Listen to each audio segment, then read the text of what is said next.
नमस्कार, स्वागत है आपका खबर एक मिनट में। मैं हूं आपके साथ गीतिका पंत। चलिए आपको दिखाते हैं एक एक मिनट में आज की सभी बड़ी खबरें। योगी मंत्रिमंडल के विस्तार के बाद आज नए मंत्रियों के विभागों का बंटवारा हो गया। कैबिनेट मंत्री जितिन प्रसाद को तकनीकी शिक्षा का मंत्रालय मिला है। होमगार्ड विभाग की जिम्मेदारी पलटू राम को और वहीं गाजीपुर की सदर सीट से बीजेपी विधायक संगीता बिंद को सहकारिता विभाग और धर्मवीर प्रजापति को औद्योगिक विकास का जिम्मा सौंपा गया है। इसके साथ ही छत्रपाल गंगवार को राजस्व विभाग और दिनेश खटीक को जल शक्ति विभाग का मंत्री बनाया गया है, जबकि संजीव कुमार को समाज कल्याण विभाग की जिम्मेदारी सौंपी गई है। लखनऊ में आज सीएम योगी आदित्यनाथ ने टूरिज्म कार्निवाल का शुभारंभ किया। विश्व पर्यटन दिवस के मौके पर गोमती रिवर फ्रंट में कार्यक्रम का आयोजन किया गया। 29 सितंबर तक चलने वाले इस टूरिज्म कार्निवाल में पर्यटन को बढ़ावा मिलेगा। इस मौके पर सीएम योगी ने कहा कि यूपी में पर्यटन की अपार संभावनाएं हैं और अयोध्या में दीपोत्सव पर पर्यटन बढ़ा है और इस तरह के आयोजनों से यूपी में पर्यटन को बढ़ावा मिलेगा।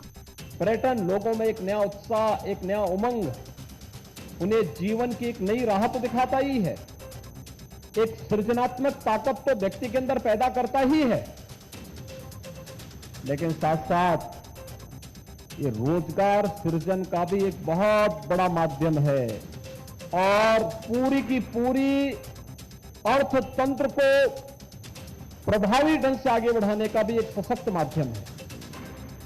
होटल खुलेंगे, धर्मशालाएं खुलेंगी, रेस्टोरेंट खुलेंगे, बड़े बड़े मॉल खुलेंगे, उनके लिए सुविधाएं होंगी, नए लोगों को उसमें जाने का अवसर प्राप्त होगा।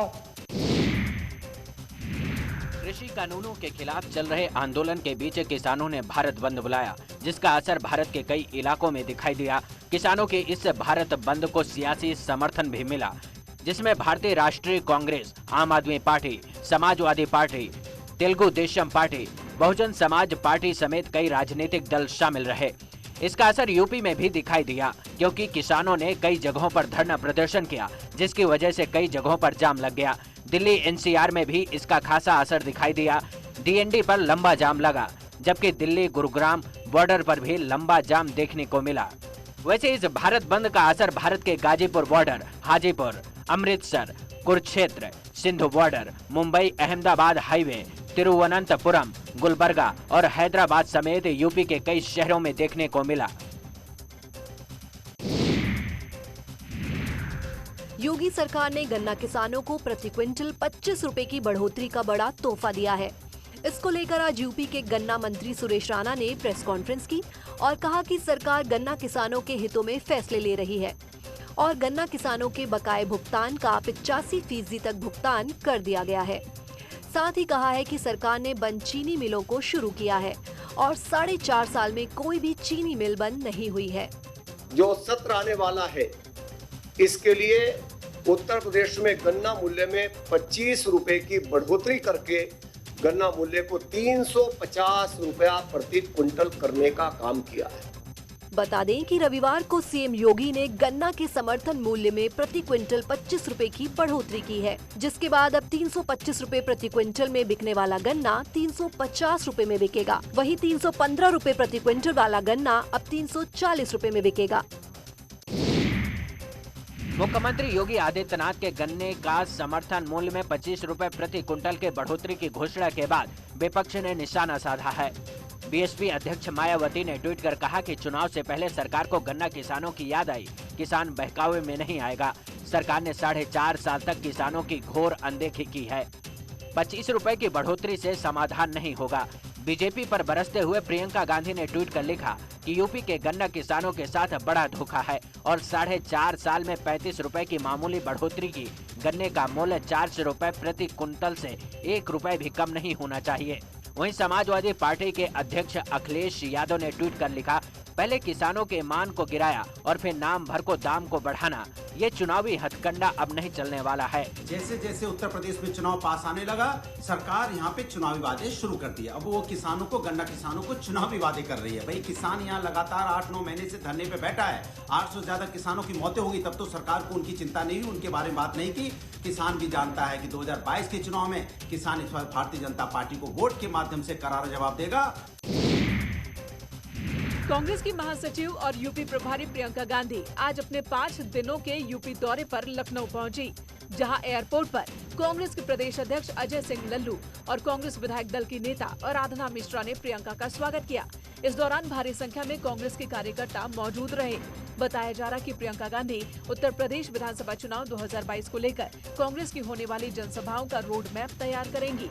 इसके साथ ही पार्टी के नेताओं के साथ यूपी चुनाव को लेकर तैयारियों पर चर्चा होगी। मकसद है जो आने वाले दिन में कांग्रेस प्रतिज्ञा महारैली का आयोजन है, कांग्रेस प्रतिज्ञा यात्रा निकलनी है और खासकर जो बूथ और ग्राम सभा इकाइयों का गठन हुआ है उसके प्रशिक्षण का जो आयोजन होना है उसी के बारे में विस्तार से चर्चा करने के लिए। वहीं बीजेपी ने प्रियंका गांधी पर निशाना साधा। बीजेपी का कहना है कि प्रियंका यूं ही आकर घूम लिया करें, हालांकि उनके आने से कोई फायदा कांग्रेस को नहीं होगा। बच्ची ही नहीं तो खुद क्या होगी, दौरा कर लें और उनके मन को संतुष्ट रहेगा कि हम दौरा करके आए हैं। खुद उनको रिव्यू करना चाहिए कि उनके मीटिंग में जो लोग आ रहे हैं तो कहाँ से लाए जा रहे हैं, कौन लोग। लखनऊ से कानपुर के दौरे पर जा रहे डिप्टी सीएम दिनेश शर्मा बीच में उन्नाव में ही रुके, जहां बीजेपी कार्यकर्ताओं और पदाधिकारियों ने उनका जोरदार स्वागत किया। उन्नाव के मरहला चौराहे पर सजे मंच से डिप्टी सीएम ने कार्यकर्ताओं को संबोधित किया और विपक्षी पार्टियों पर जमकर प्रहार किया। ओवैसी पर निशाना साधते हुए शर्मा ने कहा कि प्रदेश में हिंदू मुसलमान बंटवारा किया जा रहा है। यही नहीं, समाजवादी पार्टी के मुखिया अखिलेश यादव को आड़े हाथों लेते हुए कहा कि इनके नेताओं ने वैक्सीन को लेकर देश में भ्रम फैलाने की नाकाम कोशिश की। पूज्य पिताजी ने तो वैक्सीन लगवा ली, लेकिन वो कह रहे थे ये बीजेपी की वैक्सीन है, मत लगाना, जब सरकार में आएंगे तब लगाना, यानी तब तक सारे लोग दिवंगत हो जाए, लेकिन वैक्सीन न लगाए, ये दुष्प्रचार करने में लगे थे।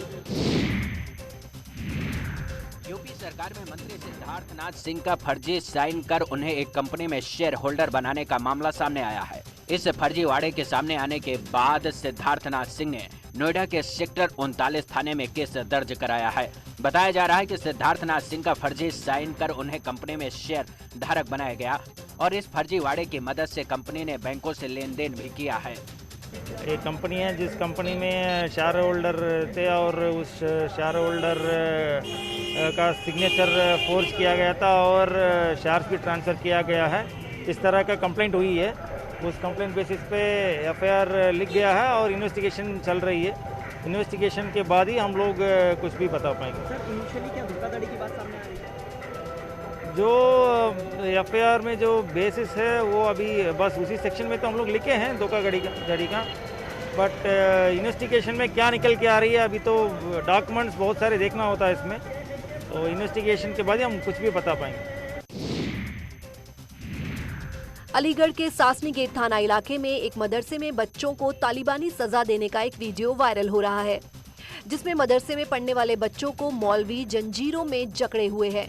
बताया जा रहा है कि पढ़ाई के नाम पर मौलवी बच्चों को तालिबानी सजा दे रहा है, जिसको लेकर लोगों ने पुलिस से इसकी शिकायत की, जिसके बाद पुलिस ने आरोपी मौलवी को हिरासत में ले लिया है और पुलिस मामले को लेकर उससे पूछताछ कर रही है। बताया कि यहाँ बच्चों को तालिबानी सजा दी जाती है, बच्चों को जंजीरों में रखा जाता है और जो बच्चे पैसे नहीं लाते हैं उनके साथ मारपीट भी की जाती है।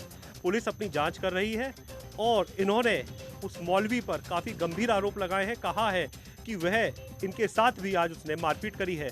अलीगढ़ से न्यूज़ 18 रंजीत सिंह। महंत नरेंद्र गिरी की मौत मामले में जांच कर रही सीबीआई की टीम को 3 आरोपियों की रिमांड मिल गई है। सीबीआई को आनंद गिरी, आदित्य तिवारी और संदीप तिवारी की रिमांड मिल गई है, जिसके बाद अब सीबीआई तीनों से पूछताछ करेगी। इसके साथ ही सीबीआई तीनों आरोपियों को रिमांड में लेकर इनसे महंत की मौत का राज उगलवाएगी।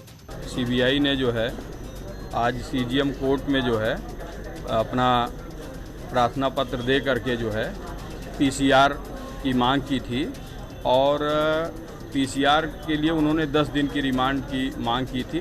सीबीआई तीनों को हरिद्वार भी ले जा सकती है, जहां महंत ने अपने लेटर में कथित वीडियो बनाने की बात कही है। बताया जा रहा है कि सीबीआई ने आनंद गिरी, आदित्य तिवारी और संदीप तिवारी को 10 दिनों के रिमांड पर लेने के लिए कोर्ट से अपील की थी।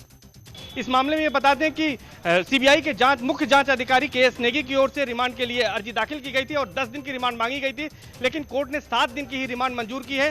जबकि वीडियो कॉन्फ्रेंसिंग से जब आरोपियों से कोर्ट ने बात की तो उन्होंने 2 या 3 दिन की ही रिमांड मंजूर करने की मांग की थी, लेकिन कोर्ट ने दोनों की बातों को नकारते हुए 7 दिन की फिलहाल रिमांड मंजूर की है। इन तमाम सवालों के जवाब अब सीबीआई को 7 दिन में तलाशने होंगे।